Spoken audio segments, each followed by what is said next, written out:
Introduction. Dear friends, you must have seen farmers working in paddy fields.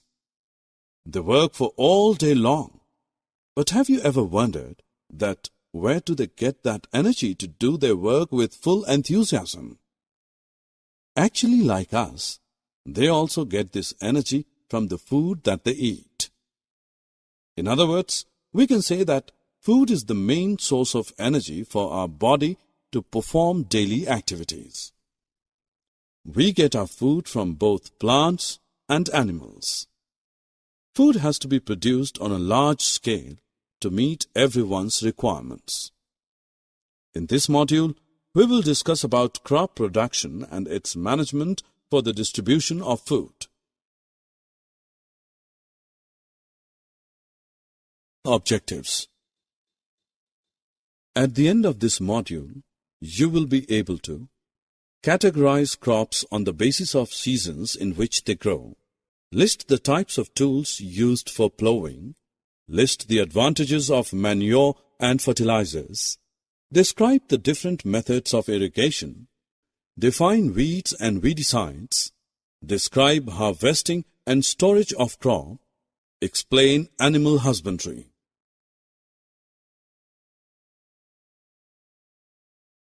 Friends, have you ever looked at a groundnut plant? Can we call it a crop? No, we cannot. Do you know the fact that when same types of plants are grown at a large scale, then it is called a crop? If you wish to grow a pea plant in the hot season, you can't do it. Do you know the reason behind it? In India, crops are broadly classified into two categories on the basis of the season they are grown in. That is, Rabi crops and Kharif crops. Rabi crops are usually grown in the winter season from October to March. Wheat, gram and peas are the examples of Rabi crop. Kharif crops are usually sown in the rainy season, generally from June to September. Paddy, maize, groundnut, etc. are some common examples of Kharif crop. To grow crops, various activities are performed which are known as agricultural practices. Let us know them one by one in detail.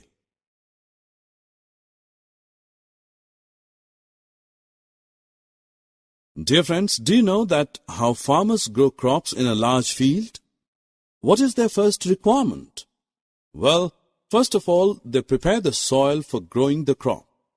For that, they turn the soil and loosen it.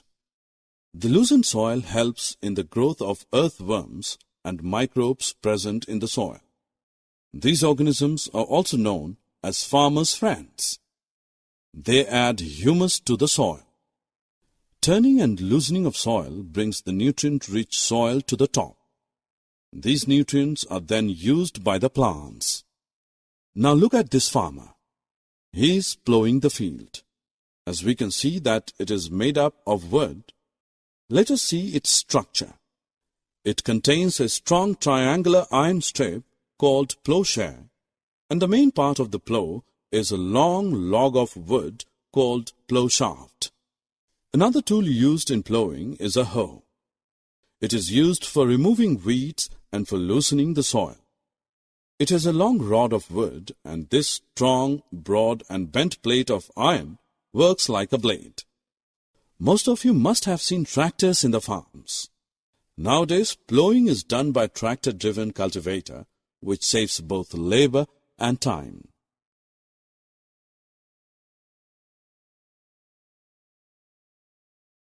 Once plowing is done, next step is sowing. Before sowing, farmers select good quality seeds to get high yields. Have you ever noticed your mother putting some grains in a vessel and pouring some water to it? What happens after a few minutes? Some seeds start to float. What is the reason behind this?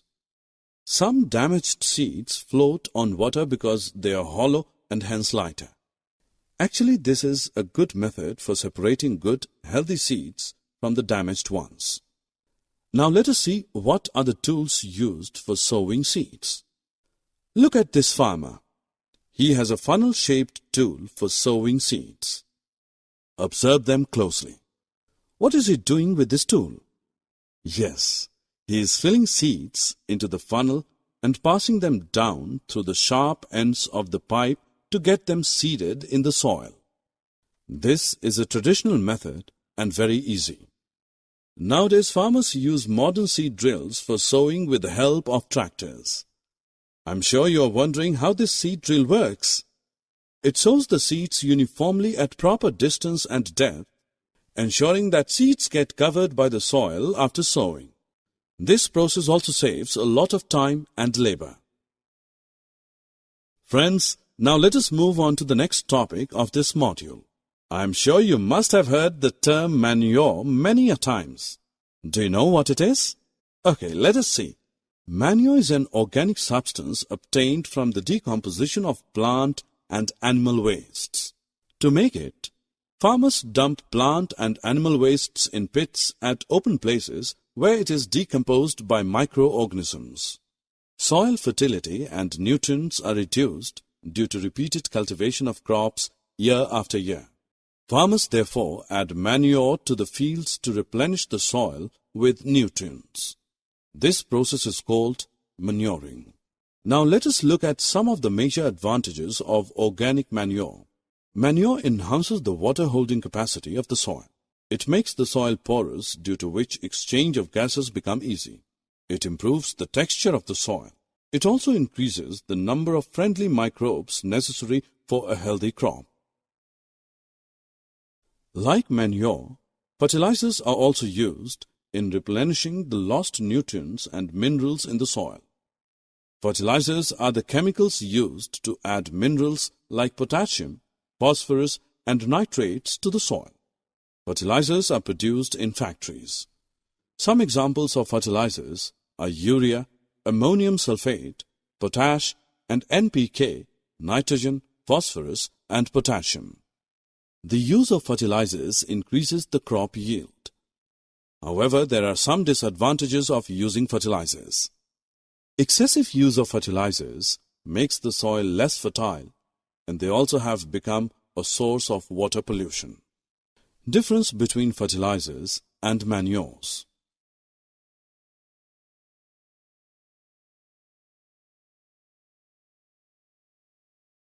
Till now we have learned about manures and fertilizers and their uses. Now let us move on to know another method of replenishing the soil with nutrients. It is known as crop rotation. Do you know when the cereal crop like rice is grown in the soil, it uses up a lot of nitrogenous salts that if another cereal crop is grown in the same soil, the soil becomes nitrogen deficient. So by rotation, a leguminous crop should be grown after cereal crop. You will be surprised to know that some bacteria is present in the root nodules of these leguminous plants. These are known as rhizobium bacteria, which fix atmospheric nitrogen to form nitrogen compounds. When these nitrogen compounds go into the soil becomes more fertile. Thus, planting leguminous plant will result in nitrogen-rich soil, and when a cereal is grown in this soil, food grain production increases.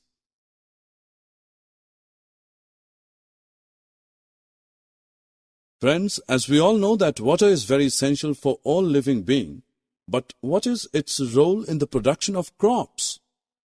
Actually, water is essential for crops because germination of seeds cannot take place under dry conditions. Water is absorbed by the plant roots, and along with it, minerals and fertilizers are also absorbed. Hence, watering the crops in the fields is called irrigation. The time and frequency of irrigation varies from soil to soil, crop to crop, and season to season. Now the question arises, what are the sources of irrigation? Wells, tube wells, ponds, lakes, rivers, dams, and canals are some of the main sources of water irrigation. Let us now know modern methods of irrigation. A sprinkler system. This system is most useful on the uneven land where sufficient water is not available. In this system, the perpendicular pipes, having rotating nozzles on top, are joined to the main pipeline at regular intervals. When water is allowed to flow through the main pipe under pressure with the help of a pump, it escapes from the rotating nozzles and gets sprinkled on the crop as if it is raining. Next is a drip system. In this system, the water falls drop by drop just at the position of the root. It is the best technique for watering fruit plants, gardens, and trees. We can see water is not wasted at all, and hence we can say that it is a boon in regions where availability of water is very poor. Friends, what do you think that the farmers do after the crop is mature? Yes, he cuts the crop. This process is called harvesting, and it is an important task. Now let us know how the harvesting is done. In harvesting process, crops are pulled out or cut close to the ground by using sickle or a machine called harvester. After this, the grain seeds are separated from the chaff. This process is called threshing. This is carried out with the help of a machine called combine, which is in fact a combined harvester and a thresher. Once harvesting is done, crops are stored in huge storages.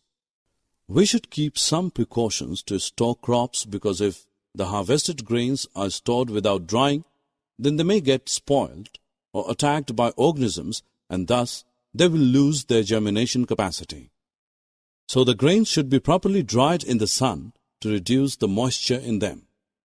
Do you know the fact that farmers store grains in jute bags or metallic bins, but for large-scale storage of grains, farmers use silos and granaries. Generally, people also keep dried neem leaves in an iron drum for storing food grains because these dried neem leaves protect the grains from pests and microorganisms.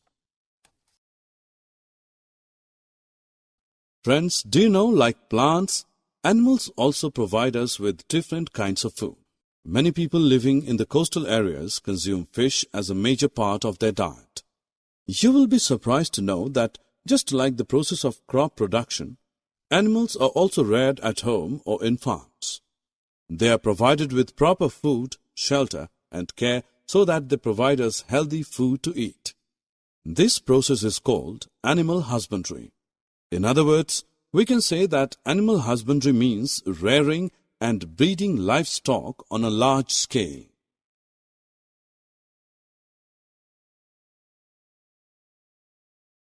Summary.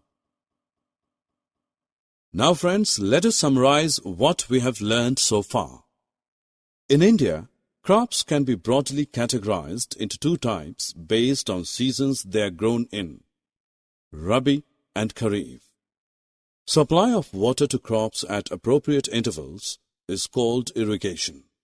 Harvesting is the cutting of the mature crop manually or by machines. Separation of the grains from the chaff is called threshing. Proper storage of grains is necessary to protect them from pests and microorganisms. Animal husbandry means rearing and breeding livestock on a large scale.